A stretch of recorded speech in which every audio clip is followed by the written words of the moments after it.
তো আমাদের এলাকার বাচ্চু ভাই তার ছেলেকে নিয়ে মাঠে ঘুরতে গেল। তো ঘুরতে যাই তার ছেলেকে বলতেছে, সবুজ ওই পূব পাশের জমিটা দেখতেছিস, ওইটা ছিল আমার দাদার দাদার। ওই দাদার দাদা যখন মারা যায় এই জমির মালিক হয় আমার দাদা, আর দাদা যখন মারা যায় পৈতৃক সূত্রে এই জমির মালিক হয় আমার আব্বা। আব্বা যখন মারা যায় আমি এই জমি জামা দেখাশোনা করতেছি, আমি এখন এই জমির মালিক। এই শুনে বাচ্চুবার ছেলে বলতেছে, তো আব্বা তুমি মরবা কবে? তো সেদিন বাজার থেকে আসার সময় আমার ব্যাগ থেকে কিছু আলু এবং পটল রাস্তায় পড়ে গেল। তুষার ভাই, এত দামি সবজি ফেলে আসা কি ঠিক হবে? ভাই আমি তো সবজিগুলো রাস্তা থেকে তুলে ব্যাগে নিয়ে বাসায় চলে আসলাম। বাসায় এসে ফেসবুক স্ক্রল করতেছি, করতে করতে দেখি কোন হতচ্ছাড়া যেন ছবি তুলে ক্যাপশন দিছে, দেখুন দারিদ্রতা আজ রাস্তায়। এবার আমরা বরিশালে এমন একজনকে ডেকে নেব যে বরিশালে অডিশন দিয়েছে, তার বাড়ি ফরিদপুর, গোপাল কর্মকার তার নাম। সে আসার আগে তার অডিশন কেমন ছিল চলুন একটু দেখে নিই।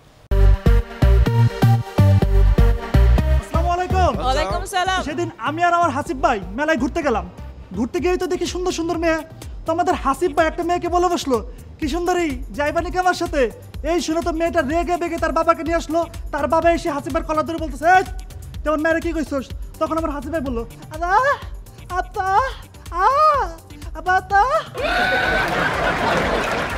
সেদিন আমার মদনদার বউ মদনদাকে বলতেছে, মদন আমি কি তোমাকে ভালোবাসি না? তুমি বল্টুর বউয়ের মতো খারাপ মহিলা কাছে থাকতে পারলা? এই শুনে তো মদনদা বললো, তুমি ঠিকই কইছো, বল্টুর বউ আসলেই খারাপ। আমার কাছ থেকে 300 টাকা রেখে দিল। সঙ্গে সঙ্গে বৌদি বললো, 300 টাকা? আমি তো বল্টুর কাছ থেকে 100 টাকা রাখি। আপনার নাম হচ্ছে গোপাল, আপনার মধ্যে একটা গোবিন্দ গোবিন্দ ভাব আছে, আপনি জানেন এটা? কেউ বলছে গোবিন্দ ব্যাপার আছে যে গোপাল গোবিন্দ গোপাল গোবিন্দ অতিথি আমাদের সাথে ঢাকায় নিয়ে যায়। গোপাল ভালো ছেলে, আপনি কি তাকে আমাদের সাথে রাখবেন কি তাকে তাড়িয়ে দিবেন? কি মনে হয়? আমি কি একবার থ্যাংক ইউ বলবো আপনাকে? না থ্যাংক কেন কিছু সুসময় এস কার্ডটা দেখ, দেখো কি করে। সে তো তাহলে বেশি কিছু করতে পারবে না। দিদি নমস্কার। নমস্কার। সে তো তাহলে আর কিছু করতে পারবে না। তাইলে আর গার্লফ্রেন্ড হইছে গোপাল। যাই হোক, এনিওয়ে সেগুলো আমরা পরে আলাপ করব। হ্যাঁ ঠিক আছে। আপাতত আমার কাছ থেকে ও হচ্ছে ইয়েস।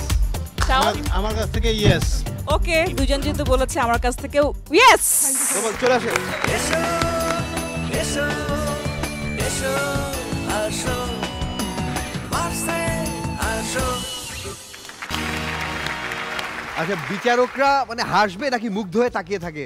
মানে আচ্ছা শাওন, তুমি তো ছিলে বিচারক হিসেবে, হ্যাঁ ইশতিয়াক ভাইও, মানে যখন কেউ আসে যোগ বলে মানে ওই সময় কি ভাবতে থাকো? না, প্রথমত আমরা অ্যাপিয়ারেন্সটা দেখি, অ্যাপিয়ারেন্স দেখার পরে একটা এক্সপেকটেশন ক্রিয়েট হয় যে আসলে ও মনে হয় ভালো যোগ বলবে, এবার হাসাবে। যখন দেখি যে শুরুই করে একটা উল্টাপাল্টা যোগ, তখন তো মন খারাপ হয়। মানে নেবো কি নিবো না ভাবতে থাকো, নাকি ভাবো যে এরপর আমি কি কমেন্টস দেবো সেটা ভাবতে থাকো? টেনশন করে যদি আমার চেয়ে ভালো হয়ে যায়। এবার যার অডিশন দেখলাম আসছে ফরিদপুরের ছেলে গোপাল কর্মকার।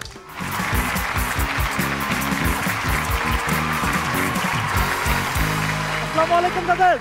রনি ভাই। হ্যাঁ আসসালামু আলাইকুম। ওয়ালাইকুম সালাম। রাবার ভাই। আমিন ভাই, একটা সময় ছিল যখন অন্ধকার দেখলে খুব ভয় পাইতাম।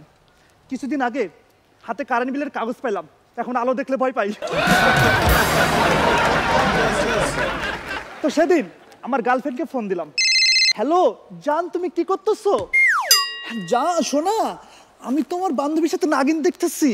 আচ্ছা, তোমার বান্ধবীর সাথে নাগিন দেখতেছো? তার টিভিতে না আয়নায়? আমাদের শাওনদা আমাকে সে বলতেছে, ভাইরে আমার বিয়েনকে তো আমি খুব ভালোবাসি, বলতো কি করি? আরে শাওনদা আপনার বিয়েনকে আপনি ভালোবাসেন তা বলে দেন। সাহস নাই রে ভাই। আরে দাদা সাহস নাই। আপনি আপনার বিয়েনের সামনে যাবেন, গিয়ে বলবেন, বিয়ান আপনি তো আমার খুব দামি একটা জিনিস চুরি করে ফেলছেন। তো শাওনদার সেভাবেই তার বিয়েনের কাছে গেল, গিয়েই বলতেছে, বিয়ান আপনি তো আমার খুব দামি একটা জিনিস চুরি করে ফেলছেন। সঙ্গে সঙ্গে বিয়ান বলল, প্লিজ বিয়াই কাউকে বললেন না, এই নেন আপনার মানি ব্যাগ। তো আমাদের এলাকার বাচ্চু ভাই তার ছেলেকে নিয়ে মাঠে ঘুরতে গেল।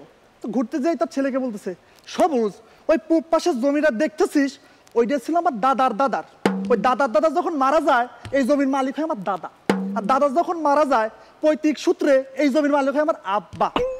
আব্বা যখন মারা যায় আমি জমি জামা দেখাশোনা করতেছি, আমি এখন এই জমির মালিক। এই শুনে বাচ্চুবার ছেলে বলতেছে, তো আব্বা তুমি মরবা কবে?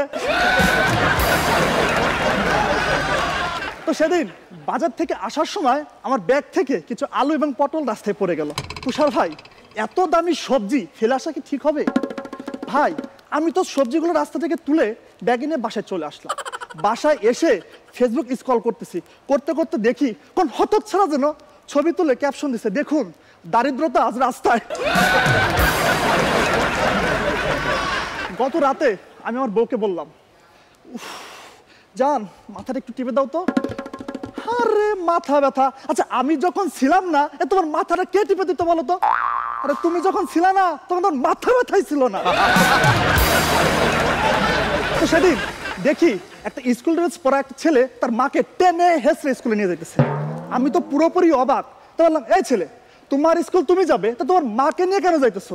সঙ্গে সঙ্গে ছেলে তো বললো, ভাইয়া উনি আমার আম্মা না, উনি আমার স্কুলের ম্যাডাম, ক্লাস ফাঁকি দিয়ে পার্কে ডেটিং মারতেছিল।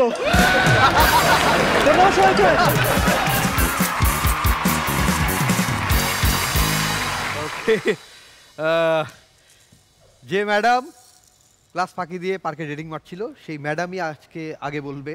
ম্যাডাম আপনি এরকম ফাঁকি দিয়ে কোথায় কোথায় গেছেন একটু জানতে চাই। না না, এগুলো সুযোগ পাইনি। আপনি সুযোগ পাননি? মানে আমাকে তো চিনে মানুষ, কিভাবে যাব? ওকে ঠিক আছে, দেখা যাক এখানে আমরা কোনো সুযোগ তৈরি করতে পারি কিনা। অবশ্যই।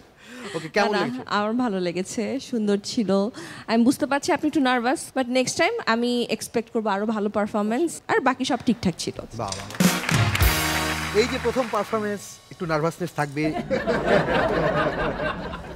একজন ম্যাডাম কি সুন্দর করে নিজে বুঝলো এবং সেটা বুঝিয়ে দিল। এভাবে যদি সব মেয়েরা স্যাক্রিফাইসটা করতো না তাহলে কিন্তু আমরা আসলে আস্তে আস্তে ভালো করতে পারতাম। তুষার ভাই আপনার কেমন লেগেছে একটু যদি বলেন। ওর হাসির মতন ভালো লেগেছে। হ্যাঁ। ওর একটা সুইট একটা- হাসি আছে। হ্যাঁ, ওর হাসিটা অনেক সুইট না? হ্যাঁ। হ্যাঁ।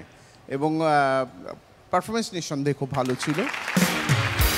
আমিন ভাই বলবে যে বললো না যে বিয়ের মানে মাথা ব্যথাটা আগে ছিল না, ও আসার পরে হয়েছে। আমিন ভাই আসলে তাই হয় না? সেটা আমার চেয়ে তুমিই ভালো জানো। ঠিক আছে। গোপাল কর্মকার, তোমার নামে একজন প্রখ্যাত ভার ছিলেন গোপাল ভার, আমার খুবই প্রিয় একজন ক্যারেক্টার, এবং তার নামের সাথে মিল রেখে তোমার নাম, তুমি তার নামের সম্মানটা রেখেছো। Thank you sir. এবং সত্যি তোমার যে মানে সহজ সরল চেহারার যে ভঙ্গিমা, হ্যাঁ, যে ইনোসেন্সই তোমার চেহারার মধ্যে, যে তুমি কিছুই বোঝো না, মানে খুব ইনোসেন্ট একটা ফেস।